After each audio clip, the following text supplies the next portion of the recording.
Shalom adik-adikku yang terkasih, apa kabar hari ini? Pasti luar biasa, fantastis, yes, yes, yes. Nah, apa kabar pagi ini adik-adikku semuanya? Nah, ada yang sudah mandi? Atau ada yang sudah sarapan belum? Nah, pasti kalian sudah semuanya sudah sarapan dan sudah mandi dan siap-siap untuk memuji Tuhan ya. Nah, kakak mau tanya satu hal nih. Kalau kita sebagai anak Tuhan Yesus, kita taat kepada Tuhan Yesus, kita kira-kira ada nggak godaannya? Pasti ada ya. Tahu nggak siapa yang suka godain kita? Iblis. Nah, kakak mau mengajak kalian untuk menyanyikan satu buah lagu judulnya Bila Iblis Menggodaku. Yuk.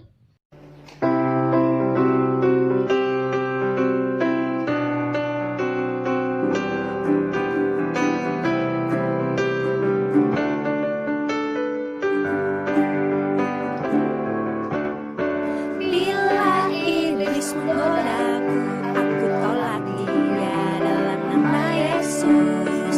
Bila iblis merayuku, aku pun berdoa dalam nama Yesus. Ku kuat karena kasih-Nya, firman-Nya terlukanku. Ku berdiri sebagai pemenang. Aku berani tampil beda.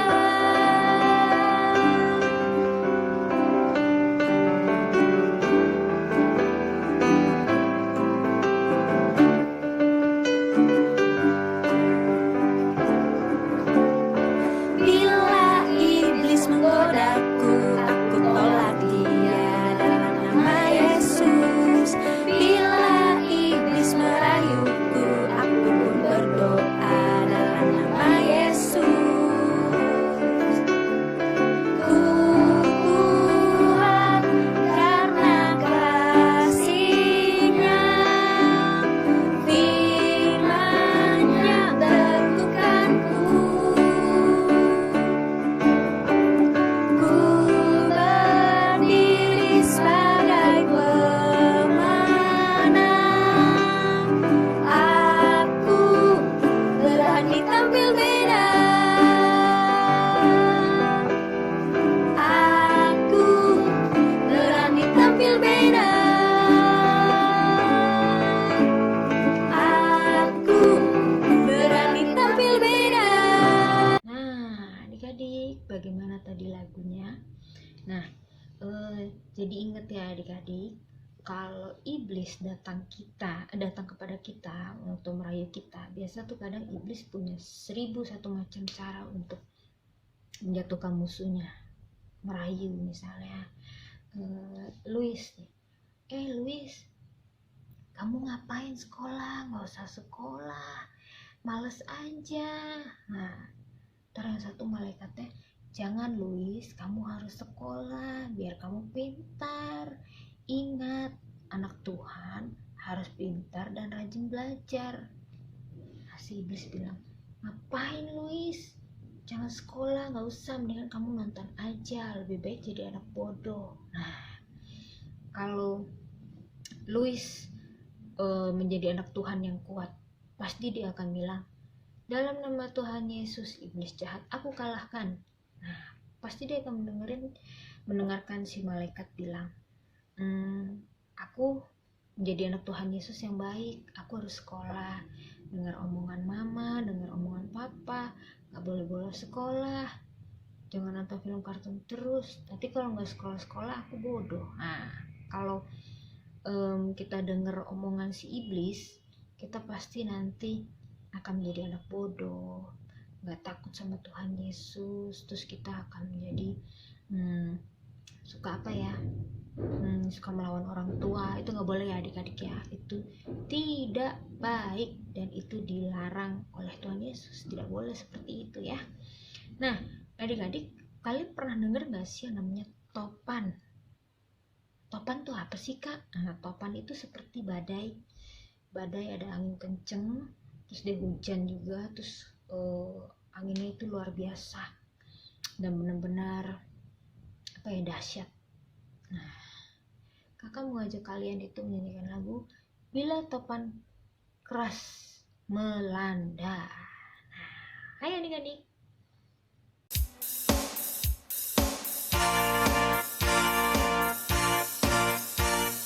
Bila topan keras melanda hidupmu, bila putus asa dan letih lesu, berkat Tuhan satu-satu hitunglah, kau niscaya kagum oleh kasih-Nya.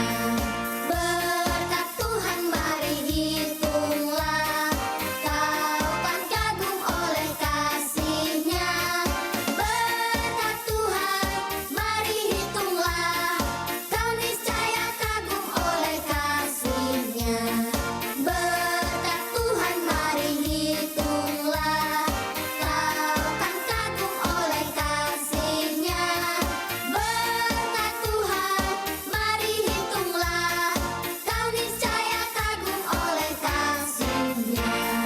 Bila topan deras melanda hidupmu, bila putus asa dan letih lesu, berkat Tuhan satu-satu hitunglah, kau niscaya kagum oleh kasih-Nya. Berkat Tuhan mari hitunglah, kau kan kagum oleh kasih-Nya. Berkat Tuhan mari hitunglah, kau niscaya kagum oleh kasih-Nya. Berkat Tuhan mari hitunglah, kau kan kagum oleh kasih-Nya. Berkat Tuhan mari hitunglah, kau niscaya kagum oleh kasih-Nya. Kau niscaya kagum oleh kasih-Nya. Nah, tadi lagunya itu di situ disebutkan bila topan keras melandaku. Terus bila kita putus asa dan sebagainya, kita harus menghitung berkat Tuhan. Nah, berarti adik-adik lagu itu adalah di situ memaknai bila topan keras melanda kita, kalau kita putus asa dan lain sebagainya, kita harus selalu mengingat berkat Tuhan yang selalu melimpah buat kita, biar kita nggak lesu, biar kita juga nggak murung terus, dan berkat Tuhan itu sangat luar biasa sekali ya. Nah adik-adik, sebelum mendengarkan firman Tuhan, kakak mau mengajak kalian untuk berdoa terlebih dahulu ya. Kita tutup matanya, kita lipat tangan dulu ya. Bapak Tuhan Yesus, terima kasih atas berkat-Mu sepanjang 1 minggu ini ya Tuhan.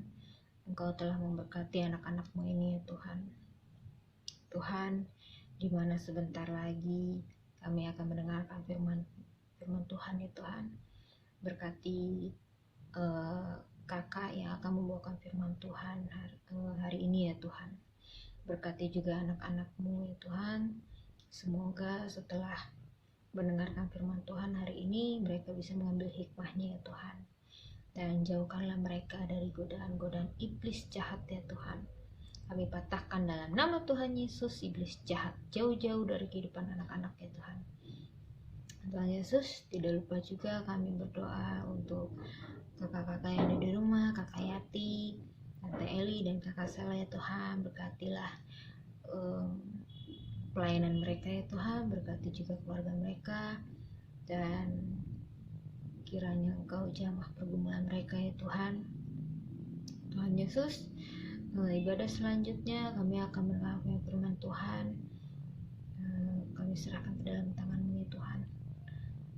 Haleluya, amin.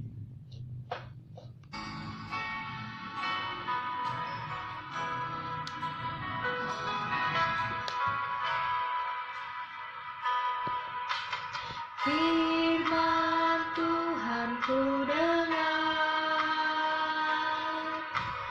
ku tanam di hatiku, ku ingin bertumbuh subur, berbuah Yesus, tolonglah aku. Firman Tuhan ku dengar, ku tanam di hatiku. Ku ingin bertumbuh subur, berbuah lebat. Yesus, tolonglah aku.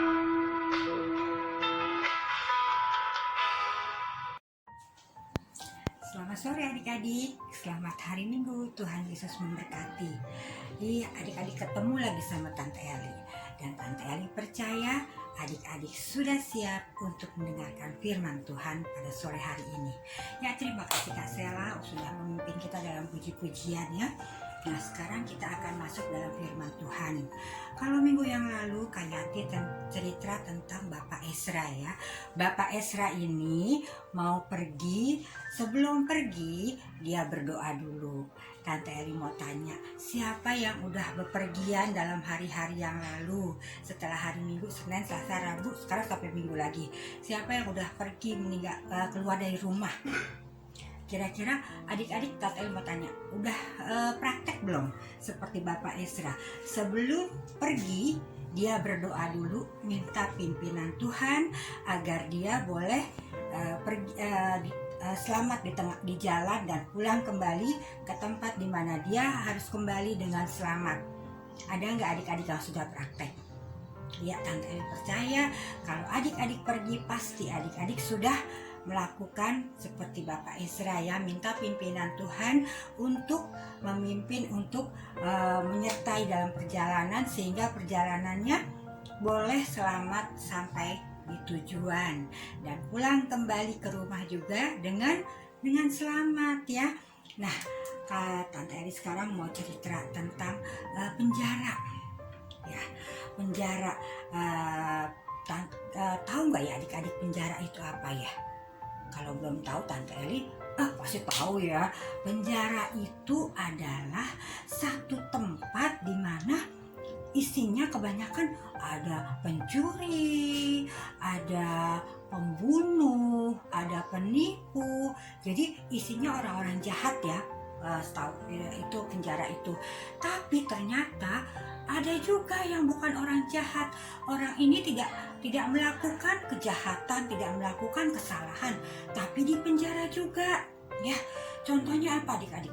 Contohnya orang-orang ya yang ada orang dia mengabarkan tentang Tuhan Yesus, tapi penguasa tidak menyukainya, nggak suka kalau kabar kesukaan tentang Tuhan Yesus disebarkan ya. Jadi dia nggak suka ya, karena nggak suka jadi pekabar Injil ini, pekabar yang bawa kabar tentang Tuhan Yesus biasanya ditangkap terus dimasukkan ke penjara. Nah, itu ada adik-adik ya, bukannya zaman dulu aja, zaman sekarang juga ada ya. Nah, sekarang Tante Eli mau cerita tentang seseorang yang nggak bersalah juga di penjara karena nggak disenengin sama penguasa di daerah itu ya. Kira-kira siapa ya? Tante Eli mau cerita tentang siapa ini minggu ini ya. Nah adik-adik, Tante Eli mau cerita tentang Bapak Petrus. Bapak Petrus ini adalah murid dari Tuhan Yesus ya. Jadi Bapak Petrus ini setelah Tuhan Yesus naik ke surga, dia menceritakan tentang Tuhan Yesus ke semua orang ya. Ternyata di kota ini ketika sampai di kota, terus Bapak Petrus menceritakan lagi tentang Tuhan Yesus. Dan apa yang terjadi? Raja penguasa di kota itu, Raja Herodes tidak suka ya, karena orang diajar sama Bapak Petrus untuk menyembah kepada Tuhan Yesus. Dia nggak suka karena dia sukanya dia yang disembah ya. Jadi Raja Herodes marah. Raja Herodes memerintahkan kepada prajuritnya untuk menangkap Bapak Petrus dan memasukkannya ke penjara. Ya, Bapak Petrus akhirnya ketangkep dan masuk di penjara adik-adik. Padahal nggak berbuat salah ya. Nah, ketika masuk ke penjara, di dalam sel penjara itu adik-adik, Pak Petrus diikat kakinya pakai rantai, tangannya diikat pakai rantai. Dan apa? Dia juga nggak sendirian di dalam penjara. Dia ditemani oleh 2 orang prajurit. Wah, jadi Bapak Petrus tidak bisa bergerak sama sekali dan tidak mungkin untuk lepas dari penjara. Ya, adik-adik ya. Nah, setelah itu adik-adik, murid-murid Bapak Petrus, teman-teman Bapak Petrus mendengar bahwa Bapak Petrus masuk penjara. Mereka berkumpul, terus mereka masuk ke satu rumah adik-adik. Mereka mau berdoa, mau memohon kepada Tuhan Yesus untuk menyelamatkan Bapak Petrus dari penjara, ya, agar Bapak Petrus bisa keluar dari penjara. Ya, apa yang terjadi adik-adik? Mereka berdoa terus minta Tuhan Yesus supaya bisa menolong Bapak Petrus. Dan pada malam itu adik-adik, pada malam itu Bapak Petrus sudah ketiduran di penjara. Sudah ketiduran ya, sudah ketiduran gitu. Terus tiba-tiba ada yang bangunin Bapak Petrus. Katanya, Bapak Petrus melek. Siapa yang bangunin? Wah, dia dikucek-kucek mata. Wah, ternyata kok terang banget ya. Oh, ternyata ada malaikat Tuhan yang datang. Ya, terus malaikat Tuhan itu bilang, pakai sepatumu. Hah? Dia lihat tangan saya sudah terlepas dari rantai, kakinya juga udah terlepas. Suruh pakai baju, suruh benerin bajunya, terus suruh pakai juga sepatunya. Wah, Bapak Petrus nggak banyak cerita, nggak banyak tanya, langsung apa yang malaikat Tuhan perintahkan langsung dikerjakan oleh Bapak Petrus. Nah, setelah itu adik-adik, Bapak Petrus mengikuti malaikat itu untuk berjalan keluar. Apa yang terjadi adik-adik? Itu yang namanya penjaga-penjaganya melihat, tapi mereka diem aja kayak nggak lihat apa-apa ya. Mereka diem aja, dibiarin aja Pak Petrus sama malaikat pergi dari tempat itu. Terus jalan terus, ternyata malaikat ini membawa Pak Petrus keluar dari penjara. Tiba-tiba sampai di depan pintu ya, pintu gerbang, pintunya terbuka sendiri, terbuka sendiri. Dan Bapak Petrus bisa keluar dari penjara bersama malaikat. Terus jalan sampai di persimpangan, tiba-tiba malaikatnya hilang, adik-adik, menghilang. Nah, Bapak Petrus terus buru-buru pergi ke tempat teman-temannya berkumpul lagi sedang berdoa. Dia ketok pintu, tok tok tok tok. Terus buka pintunya katanya. Terus salah seorang dari mereka tiba-tiba mendengar, ya, ibu-ibu mendengar. Nah, itu kan suaranya Bapak Petrus katanya. Wah, dia buru-buru, dia sangat senang, dia senang banget ya dengar suara Bapak Petrus. Oh, dia lari buru-buru ke tempat teman-temannya. Bukannya dibukain dulu pintunya, nggak dibukain dulu. Jadi karena dia senang, dia buru-buru ketemu temannya. Tadi saya dengar suara Bapak Petrus loh katanya. Bapak Petrus ketok pintu loh katanya. Terus, kenapa kamu nggak buka pintunya? Oh iya, saya lupa katanya. Terus dibalik lagi adik-adik, dibalik lagi terus Bapak Petrus ketok pintu lagi. Tok tok, ayo cepat buka pintunya katanya. Ayo cepat buka pintunya. Dan pintu dibuka, lalu Bapak Petrus masuk adik-adik. Bapak Petrus masuk, mereka senang banget karena Bapak Petrus ternyata benar-benar sudah keluar dari penjara ya adik-adik. Nah, itulah adik-adik kuasa doa ya, kuasa doa. Kalau kita berdoa dengan sungguh-sungguh, tidak ada satupun yang mustahil. Tuhan dapat menjawab doa kita. Tuhan dapat melakukan apa yang kita anggap mustahil. Bayangin Bapak Petrus di penjara, kakinya dirantai, tangannya dirantai, dijaga pula sama 2 orang penjaga. Tapi Bapak Petrus bisa keluar ya, karena murid-muridnya, teman-temannya berdoa dan Tuhan menggerakkan malaikat untuk membantu Bapak Petrus ya adik-adik ya. Nah, begitu juga kita ya. Kalau ada masalah, kalau kita menemui, aduh kita gimana sih ini, kita tetap harus berdoa dan kita percaya dengan sungguh bahwa Tuhan bisa menolong kita. Adik-adik, Tante Eli mau ajak adik-adik nyanyi, yuk kita nyanyi sama-sama. Kita lipat tangan, tutup mata. Artinya kita mau berdoa ya, lagunya tentang doa. Yuk kita lihat yuk. Kita nyanyi ya. 1, 2, 3. Lipatlah tangan, tutup mata untuk berdoa pada Tuhan. Tolonglah Tuhan teman-teman yang sedang dalam kesulitan. Sekali lagi ya. Lipatlah tangan, tutup mata untuk berdoa pada Tuhan.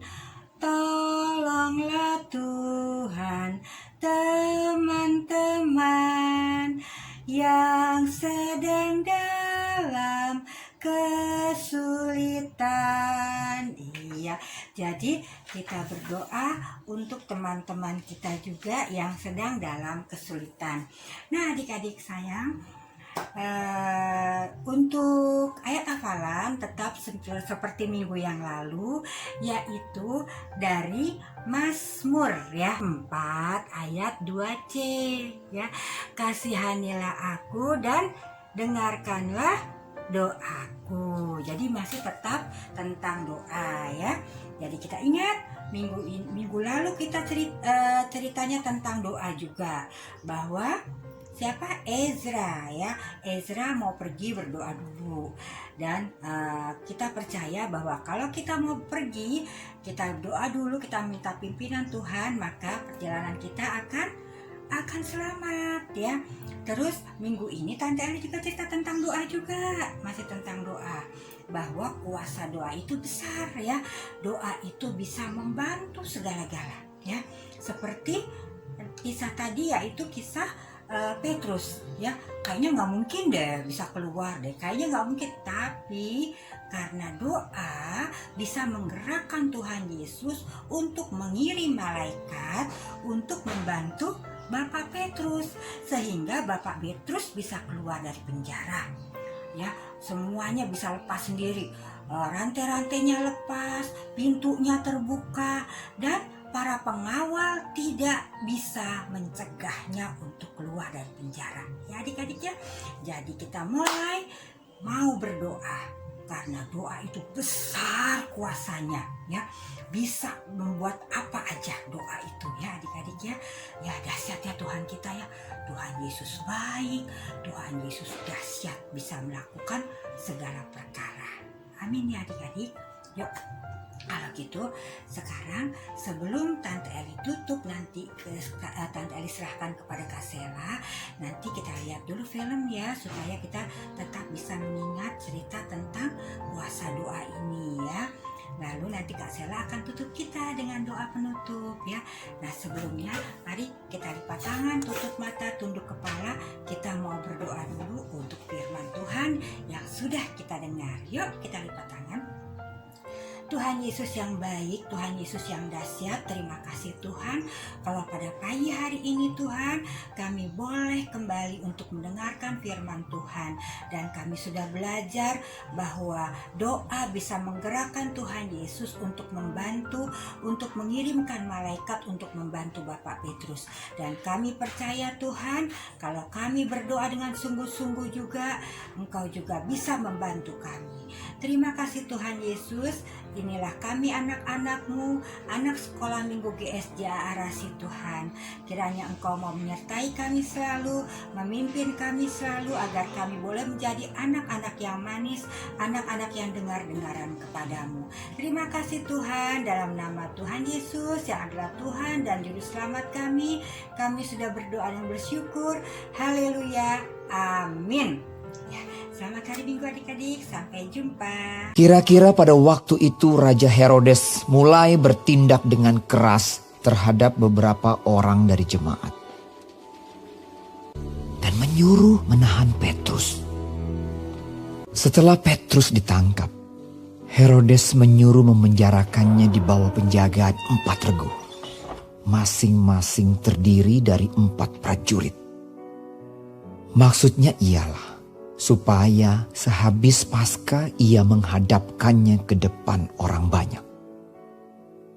Demikianlah Petrus ditahan di dalam penjara. Tetapi jemaat dengan tekun mendoakannya kepada Allah. Pada malam sebelum Herodes hendak menghadapkannya kepada orang banyak, Petrus tidur di antara dua orang prajurit, terbelenggu dengan dua rantai. Selain itu, prajurit-prajurit pengawal sedang berkawal di muka pintu. Tiba-tiba, berdirilah seorang malaikat Tuhan dekat Petrus, dan cahaya bersinar dalam ruang itu. Malaikat itu menepuk Petrus untuk membangunkannya. Katanya, "Bangunlah segera." maka gugurlah rantai itu dari tangan Petrus. Lalu kata malaikat itu kepadanya, "Ikatlah pinggangmu dan kenakanlah sepatumu. Kenakanlah jubahmu dan ikutlah aku." Ia pun berbuat demikian. Sangkanya ia melihat suatu penglihatan.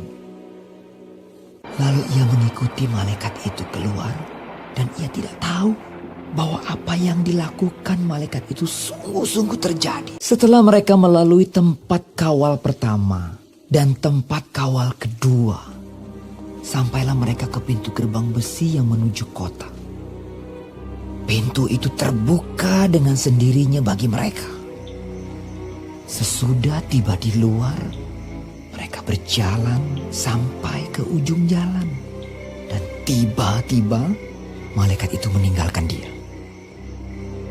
Dan setelah sadar akan dirinya, Petrus berkata, "Sekarang taulah aku benar-benar bahwa Tuhan telah menyuruh malaikatnya dan menyelamatkan aku dari tangan Herodes dan dari segala sesuatu yang diharapkan orang Yahudi."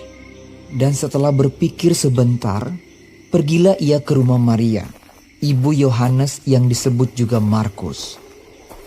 Dan ketika ia mengetuk pintu gerbang, datanglah seorang hamba perempuan bernama Rode untuk mengetahui siapa yang mengetuk itu. Ia terus mengenal suara Petrus, tetapi karena girangnya ia tidak membuka pintu gerbang itu dan segera masuk ke dalam untuk memberitahukan bahwa Petrus ada di depan pintu gerbang. Kata mereka kepada perempuan itu, "Engkau mengigau." akan tetapi ia tetap mengatakan bahwa benar-benar demikian. Kata mereka, "Itu malaikatnya." tetapi Petrus terus-menerus mengetuk, dan ketika mereka membuka pintu dan melihat dia, mereka tercengang-cengang. Tetapi Petrus memberi isyarat dengan tangannya supaya mereka diam. Lalu ia menceritakan bagaimana Tuhan menuntunnya keluar dari penjara. Di situ banyak orang berkumpul dan berdoa. Katanya, Beritahukanlah hal ini kepada Yakobus dan saudara-saudara kita. lalu ia keluar dan pergi ke tempat lain. Kemudian ia berangkat dari Yudea ke Kaisarea dan tinggal di situ. Pada keesokan harinya gemparlah prajurit-prajurit itu. Mereka bertanya-tanya apakah yang telah terjadi dengan Petrus. Herodes menyuruh mencari Petrus, tetapi ia tidak ditemukan. Adik-adik, sebelum kita menutup perjumpaan ibadah sekolah minggu hari ini, kita berdoa terlebih dahulu ya. Tuhan Yesus, terima kasih atas firman Tuhan-Mu hari ini ya Tuhan. Semoga bisa menjadi ladang berkat untuk anak-anak hari ini ya Tuhan. Tuhan Yesus, dimana besok anak-anak-Mu akan kembali beraktivitas dan kembali bersekolah seperti biasanya ya Tuhan. Berkatilah orang tua mereka ya Tuhan, dan berkati juga anak-anak agar menjadi anak-anak yang takut akan Engkau, patuh kepada orang tua ya Tuhan, takut akan berkati mereka juga agar mereka taat selalu pada gurunya ya Tuhan, agar mereka menjadi anak-anak yang pintar di sekolah ya Tuhan. Walaupun mereka masih tetap ibadah online ya Tuhan, dan masih sekolah online juga, berkati orang tua mereka, berkati pekerjaannya ya Tuhan. Tuhan Yesus, tidak lupa juga kami berdoa untuk kakak-kakak ya Tuhan, yang besok akan kembali beraktivitas, untuk kakak Sela, kakak Yati, dan tante Eli ya Tuhan. Tuhan Yesus, sebentar lagi kami akan menutup ibadah hari ini ya Tuhan. Kami serahkan agar ibadah minggu depan akan menjadi lancar ya Tuhan. Semoga nanti saat Natalan kami bisa melaksanakan ibadah di gereja ya Tuhan, untuk anak-anak sekolah minggu, di mana mereka juga rindu untuk kembali beribadah di gereja ya Tuhan. Tuhan Yesus, kami banyak-banyak terima kasih atas berkat-Mu ya Tuhan, karena Engkau adalah Tuhan Yesus yang sudah mengajarkan kami. Bapa kami yang ada di surga, dikuduskanlah nama-Mu, datanglah kerajaan-Mu, jadilah kehendak-Mu di bumi seperti di surga. Berikanlah kami pada hari ini makanan kami secukupnya, dan ampunilah kami akan kesalahan kami, seperti kami juga mengampuni orang yang bersalah kepada kami. Dan janganlah membawa kami ke dalam pencobaan, tetapi lepaskanlah kami daripada yang jahat, karena Engkau lah yang punya kerajaan dan kuasa dan kemuliaan sampai selama-lamanya. Amin. Terima kasih Bapa, terima kasih Bapa di dalam surga, ku berterima kasih.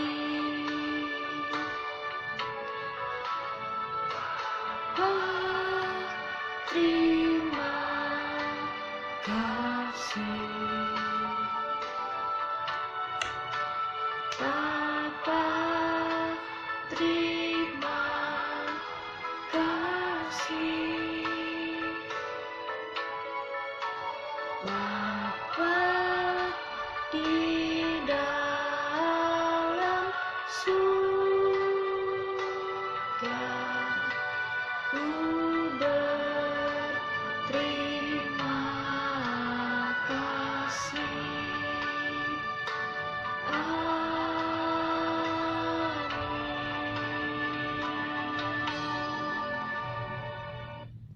Sampai jumpa minggu depan adik-adik. Selamat hari Minggu and Jesus bless you. Dadah.